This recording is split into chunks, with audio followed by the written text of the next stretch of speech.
Matthew 23, religious fashion shows.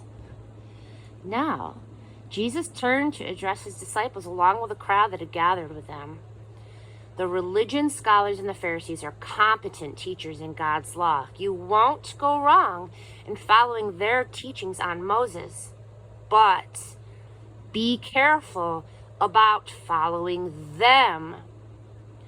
They talk a good line, but they don't live it. They don't take it into their hearts and live it out in their behavior.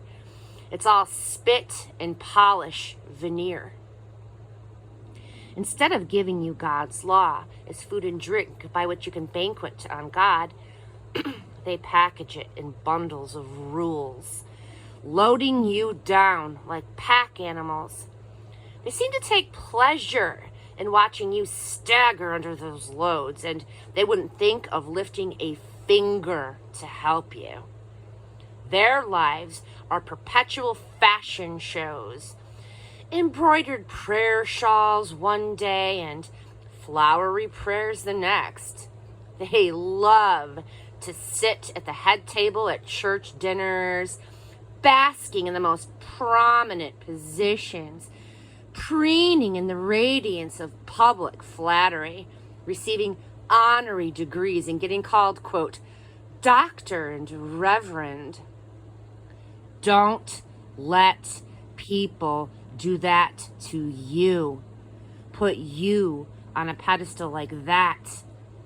You all have a single teacher, and you're all the classmates. Don't set people up as experts over your life, letting them tell you what to do. Save that authority for God. Let Him tell you what to do. No one else should carry the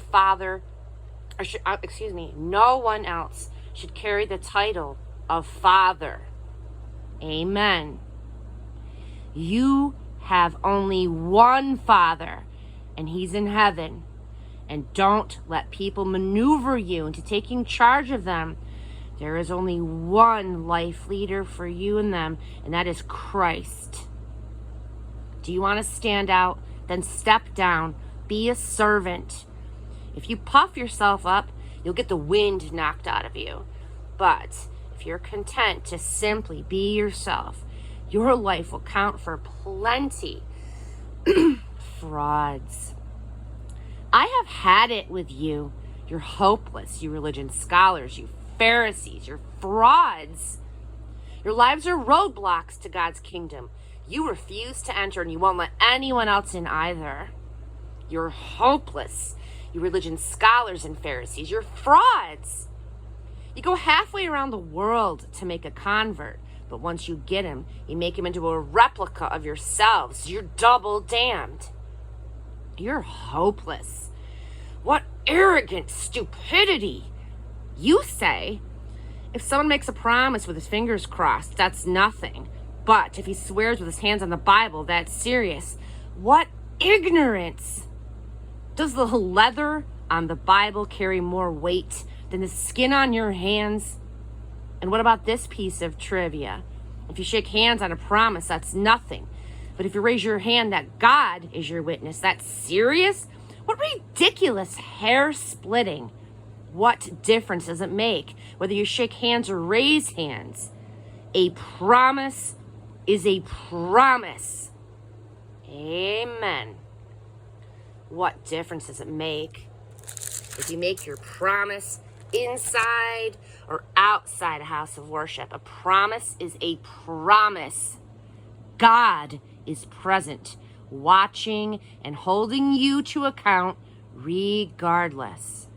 You are hopeless, you religion scholars and you Pharisees. You're frauds. You keep meticulous account books, tithing on every nickel and dime that you get. But on the meat of God's law, things like fairness and compassion and commitment, the absolute basics, you carelessly take it or leave it. I mean, careful bookkeeping is commendable, but the basics are required. Do you have any idea how silly you look writing a life story that's wrong from start to finish, nitpicking over commas and semicolons. You're hopeless, you religion scholars and Pharisees. You're frauds. You burnish the surface of your cups and your bowls so that they sparkle in the sun, while the insides are maggoty with your greed and your gluttony.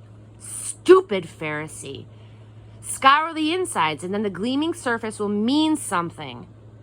You're hopeless, you religion scholars and you Pharisees. You are frauds. You are like manicured grave plots, grass clipped and the flowers bright, but 6 feet down, it's all rotting bones and worm-eaten flesh. People look at you and they think you're saints, but beneath the skin, you're total frauds. You are hopeless, you religion scholars and Pharisees. You're frauds. You build granite tombs for your prophets and marble monuments for your saints. And you say that if you had lived in the days of your ancestors, no blood would have been on your hands. You protest too much. You're cut from the same cloth as those murderers, and you daily add to the death count.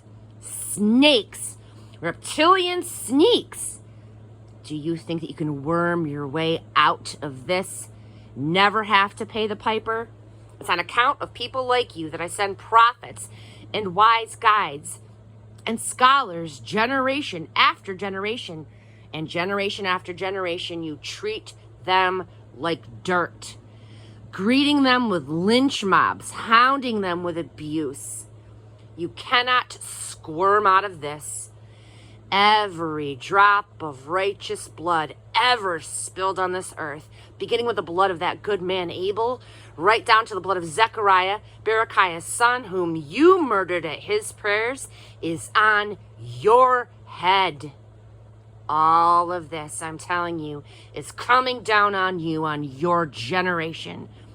Jerusalem, Jerusalem, murderer of prophets, killer of the ones who brought you God's news. How often I have ached to embrace your children, the way that a hen gathers her chicks under her wings, and you wouldn't let me. And now you are so desolate, nothing but a ghost town. What is left to say?